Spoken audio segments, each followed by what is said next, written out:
Salam pemirsa, senang rasanya kita bisa berjumpa kembali bersama saya dalam pembahasan buku Yesus Nama di Atas Segala Nama. Buku ini ditulis oleh Nyonya Ellen G. White yang dalam tulisan lain, Yesus adalah Alfa dan Omega, pencipta langit dan bumi, pemberi setiap pemberian yang baik dan sempurna, dan pemikul beban besar kita. Kepada mereka yang hancur oleh dosa, Dia menawarkan juru selamat yang sempurna, perantara yang agung, dan kapten keselamatan kita. Ya, ini adalah ajakan untuk kita, dan biarlah kita mempunyai satu kehidupan yang baru. Biarlah kita selalu mempunyai akan karakter dan tabiat Kristus di dalam kehidupan kita. Jika kita mau mencari Dia, maka kita datang kepada Tuhan, berdoa kepada Dia, meminta akan hikmat sehingga kita bisa melakukan kehendak Dia di dunia ini. Dan biarlah apa yang kita dengarkan nanti bisa kita praktekkan, bisa kita pelajari di dalam kehidupan kita untuk lebih dekat kepada Tuhan. Dan biarlah dengan kesempatan yang indah ini kita dapat memuji dan membesarkan nama Tuhan. Dan biarlah dengan semua apa yang kita hadapi saat ini, kita boleh taruhkan itu di dalam nama Tuhan. Dan pada saat ini kita akan masuk dalam pembahasannya dengan judul Pembangunan Gereja Allah. Ayat intinya terdapat dalam Sakaria 6 ayat 12. Dan Ia akan mendirikan bait Tuhan. Di dalam bait suci di surga, tempat kediaman Allah, taktanya ditegakkan dalam kebenaran dan penghakiman. Di bilik Maha Kudus Ia melihat hukumnya sebagai ukuran kebenaran dengan mana semua umat manusia diuji. Tabut tempat penyimpanan loh-loh hukum itu ditutupi dengan tutup pendamaian. Di hadirat inilah Kristus mengadakan permohonan melalui darahnya demi orang-orang berdosa. Dengan demikian dilambangkan perpaduan keadilan dan kemurahan dalam rencana penebusan manusia. Perpaduan hikmat yang tanpa batas ini sajalah yang dapat merancangnya dan kuasa yang tak terbatas yang dapat mewujudkannya. Ini adalah perpaduan yang memenuhi seluruh surga dengan kekaguman dan rasa hormat. Ketutup pendamaian itu melambangkan perhatian seluruh surga mengenai pekerjaan penebusan manusia. Inilah rahasia kemurahan yang ingin dilihat oleh malaikat-malaikat, bahwa Allah dapat berlaku adil sementara Ia membenarkan orang-orang berdosa yang bertobat dan memperbarui hubungannya dengan manusia yang sudah jatuh. Bahwa Kristus dapat merendahkan dirinya untuk mengangkat orang-orang yang tak terhitung banyaknya dari jurang kebinasaan dan memakaikan mereka jubah kebenarannya sendiri, untuk dipersatukan dengan malaikat-malaikat yang tidak pernah jatuh dan untuk tinggal selamanya di hadirat Allah. Ya, di sini dikatakan dari judulnya saja dikatakan bahwa pembangunan gereja Allah. Kita di zaman sekarang ini, kita tahu begitu pentingnya kita mendirikan sebuah gereja di dalam kehidupan kita. Kita mendirikan sebuah sinagog dalam kehidupan kita, dan kita mau hidupkan itu setiap harinya. Ya, tabut perjanjian yang pada saat itu berisi hukum Tuhan dan juga tongkat dari Musa, buah badam. Nah, inilah yang dimaksud Tuhan, bagaimana darahnya menyucikan kita, darahnya Dia mau membebaskan kita. Jadi sini juga dikatakan bahwa dengan demikian dilambangkan perpaduan keadilan dan kemurahan dan rencana penebusan manusia. Ketika Tuhan mau membebaskan manusia, maka Dia memberikan itu kepada kita, memberikan kita suatu janji, memberikan kita hukum untuk kita dapat memelihara itu di dalam kehidupan kita. Dengan janji yang Dia berikan dalam kehidupan kita, dengan hidup yang kekal, dengan Dia datang untuk menggantikan kita walaupun Dia tidak berdosa, tetapi Dia mau mengambil bagiannya kita untuk menjadi bagian Dia. Ya, sangat luar biasa pelajaran ini. Ya, kita mau mendirikan apa yang ada di dalam kehidupan kita, yaitu hukum Tuhan, itu gereja Tuhan. Apakah perlu kita mendirikan gereja itu di dalam kehidupan kita? Ya, perlu, saudara-saudara. Kenapa kita harus perlu mendirikan itu? Karena kita tahu kita ialah orang berdosa. Kita orang yang lemah, orang yang tidak sempurna. Untuk itu kita mau untuk gereja itu ada di dalam kehidupan kita. Ya, tabiat dan karakter Kristus itulah yang kita praktekkan. Karena inilah tubuh kita juga adalah bait suci Tuhan. Apa yang harus kita lakukan dalam kehidupan kita? Yaitu kita mau melakukan kehendak-kehendak Tuhan. Kita mau melakukan akan hukum-hukum Tuhan, bahkan perintah-perintah Tuhan. Ya, di sini juga dikatakan bahwa perpaduan hikmat yang tanpa batas ini sajalah yang dapat merancangnya dan kuasa yang tak terbatas yang dapat mewujudkannya. Ini adalah perpaduan yang memenuhi seluruh surga dengan kekaguman dan rasa hormat. Kerup di tempat kudus duniawi yang memandang dengan rasa hormat ketutup pendamaian itu melambangkan perhatian seluruh surga mengenai pekerjaan penebusan manusia.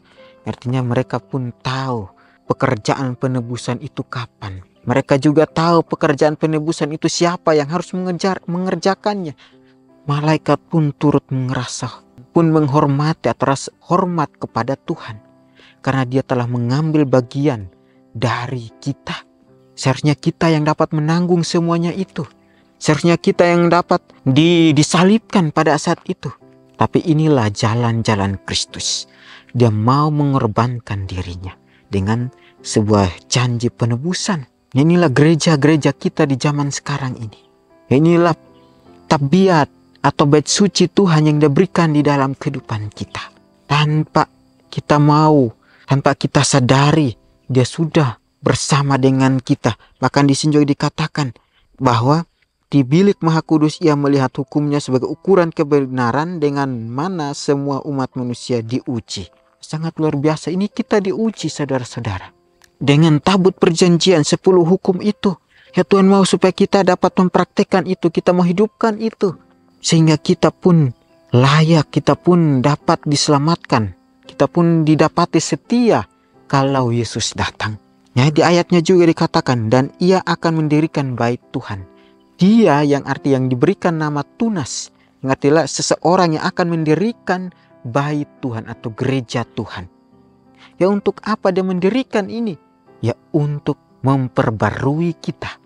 Ya untuk kita dapat diselamatkan. Yaitu Yesus Kristus dia datang untuk memberikan atau membangun gereja itu di dalam kehidupan kita. Di sini juga dikatakan bahwa inilah rahasia kemurahan yang ingin dilihat oleh malaikat-malaikat. Bahwa Allah dapat berlaku adil sementara ia membenarkan orang-orang berdosa yang bertobat dan memperbarui hubungannya dengan manusia yang sudah jatuh. Sangat luar biasa. Kita orang-orang berdosa. Dia sibuk membenarkan kita. Orang-orang yang sudah jatuh di dalam kebinasaan, jatuh di dalam dosa. Dia mau mengangkat kita dan memperbarui kita. Dia mau mengambil kita untuk menjadi anak-anak Tuhan. Untuk menjadi murid dia.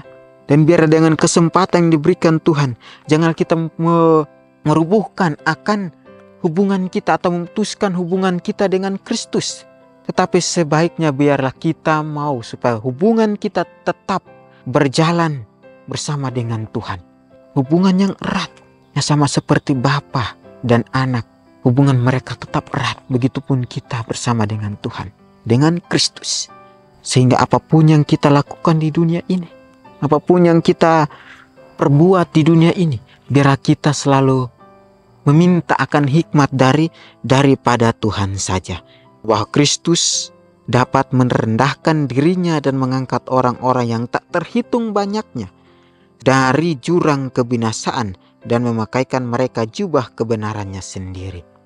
Tuhan mau merendahkan dirinya dan mengangkat orang-orang ke dalam jurang yang sudah jatuh di dalam jurang kebinasaan dan malah memakaikan jubah kebenarannya sendiri, yang artinya kita dapat diselamatkan, kita dapat dibenahi oleh Tuhan, kita dapat dibenarkan oleh Tuhan, dan biarlah semua yang kita hadapi saat ini kita dapat menghadapinya dengan penuh sukacita. Di sini dikatakan bahwa untuk dipersatukan dengan malaikat-malaikat yang tidak pernah jatuh dan untuk tinggal selamanya di hadirat Allah. Tuhan akan membawa kita ke satu tempat yang dimana tidak ada kematian kekal, yang tidak ada kematian selamanya, tapi kita akan hidup selamanya bersama dengan Kristus di kerajaan sorga. Kita akan hidup bersama dengan orang-orang kudus. Kita akan berjalan bersama para malaikat. Ini tempat yang dimana Tuhan akan menyediakan bagi kita. Sebelum dia menyediakan tempat itu di surga, dia memberikan kita pembangunan gereja itu atau memberikan kita gereja yang saat ini kita miliki, itu di dalam hati kita, di dalam kehidupan kita. Ya, pekerjaan Kristus sebagai pengantara manusia yang dinyatakan dalam nubuatan Zakaria mengenai Dia yang bernama Tunas. Nabi itu berkata, dialah yang akan mendirikan bait Tuhan, dan dialah yang akan mendapat keagungan dan duduk memerintah di atas taktanya Bapanya. Di sebelah kanannya akan ada seorang imam yang akan menjadi imam di taktanya, Alkitab bahasa Inggris. Dan permufakatan tentang damai akan ada di antara mereka berdua. Zakaria 6 ayat 13. Pekerjaan Kristus sebagai pengantara manusia dinyatakan di dalam nubuatan Zakaria mengenai Dia yang bernama Tunas. Ya, tadi saya sudah bahas ya. Ya, Tunas ini yang akan mendirikan gereja itu. Arti nama Tunas adalah seseorang yang datang dan mau mendirikan gereja itu bagi kita. Dan siapa yang datang mendirikan gereja itu bagi kita? Yesus Kristus. Kita tahu, kita sudah mengerti bahwa pekerjaan Kristus sangat banyak. Pekerjaan Kristus itu tujuannya untuk membenarkan kita. Tujuan dari pekerjaan Kristus untuk mengubahkan kita. Dan biarlah kita mengambil akan pekerjaan itu untuk kita lakukan di dunia ini. Ya, oleh pengorbanan dan pengantaraannya, Kristus adalah fondasi dari pembangunan gereja Allah. Rasul Paulus menunjuk kepadanya sebagai batu penjuru. Di dalam Dia tumbuh seluruh bangunan rapi tersusun menjadi bait Allah yang kudus di dalam Tuhan. Dan di dalam Dia kamu juga, katanya, turut dibangunkan menjadi tempat kediaman Allah di dalam Roh. Efesus 2 ayat 20 sampai 22.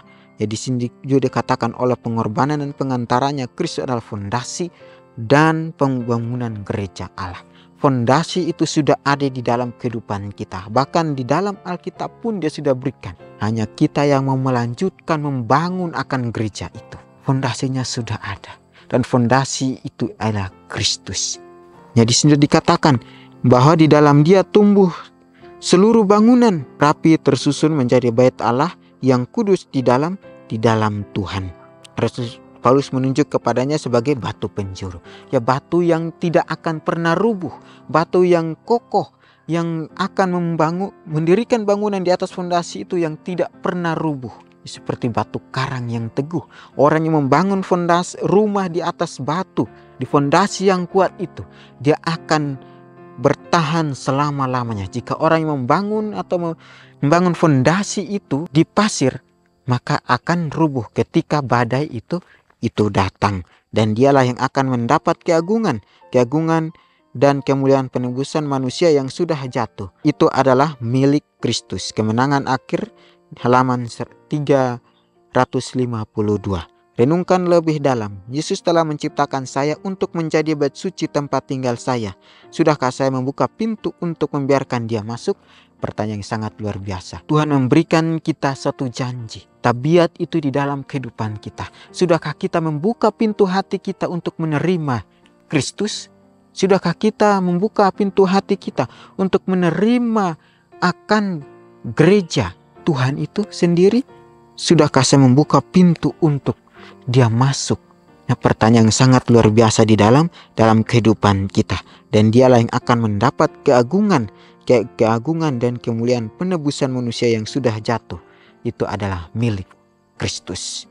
Ya, kita yang sudah jatuh dalam dosa, Dia akan membawa kita untuk menjadi miliknya Dia. Pelajaran yang sangat luar biasa. Dan biar kita mempunyai satu karakter yang baru, tabiat yang baru untuk terus mau memandang kepada Tuhan. Bahwa pekerjaan Kristus ialah pekerjaan yang sangat mulia. Dan kita mendirikan akan tabiat atau gereja itu di dalam kehidupan kita. Kita akan berjumpa lagi di kesempatan berikutnya dan Tuhan memberkati.